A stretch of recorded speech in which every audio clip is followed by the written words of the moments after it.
కొణిదెల పవన్ కళ్యాణ్ అమ్మ కడుపున ఆఖరివాడిగా పుట్టిన అందరికీ మంచి చేయాలి, మేలు జరగాలి అనే విషయంలో ముందువాడుగా ఉంటాడు. తన గురించి కంటే జనం గురించి ఎక్కువగా ఆలోచించే మనస్తత్వం నా తమ్ముడు కళ్యాణ్ బాబుది. ఎవరైనా అధికారంలోకి వచ్చాక ప్రజలకు ఏదైనా చేయాలనుకుంటారు. కానీ కళ్యాణ్ తన సొంత సంపాదనని కౌలు రైతులు కన్నీళ్లు తుడిచేందుకు ఖర్చు పెట్టడం, సరిహద్దు దగ్గర ప్రాణాలొడ్డి పోరాడే జవాన్ కోసం పెద్ద మొత్తం అందివ్వటం, అలాగే మత్స్యకారులు ఇంకా ఎందరికో తాను చేసిన సహాయం చూస్తుంటే ఇలాంటి నాయకుడు కదా జనాలకు కావాల్సింది అనిపిస్తుంది.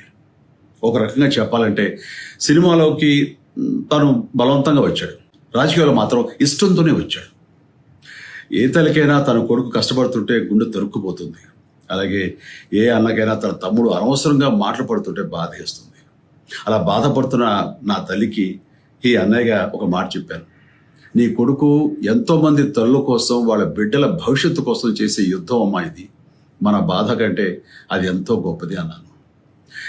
అన్యాయాన్ని ఎదిరించకుండా మౌనంగా ఉండే మంచివాళ్ల వల్లనే ప్రజాస్వామ్యం మరింత నష్టం అని నమ్మి జనం కోసం జన సైనికుడు అయ్యాడు. తాను బలంగా నమ్మిన సిద్ధాంతం కోసం తన జీవితం రాజకీయాల్లోకి అంకితం చేసిన శక్తిశాలి పవన్ కళ్యాణ్. ప్రజల కోసం, రాష్ట్ర భవిష్యత్తు కోసం ఆ శక్తిని వినియోగించాలి అంటే చట్టసభలో అతని గొంతు మనం వినాలి. జనమే జయను నమ్మే జనసేనాని ఏమి చేయగలడో చూడాలంటే మీరు పిఠాపురం ప్రజలు కళ్యాణ్ని గెలిపించాలి. మీకు సేవకుడుగా, సైనికుడుగా అండగా నిలబడతాడు. మీకోసం ఏమైనా సరే కలబడతాడు, మీ కళ నిజం చేస్తాడు. పిఠాపురం వాస్తవ్యులకు మీ చిరంజీవి విన్నపం, గాజు గ్లాసు గుర్తుకి మీ ఓటు వేసి పవన్ కళ్యాణ్ని గెలిపించండి. జై హింద్.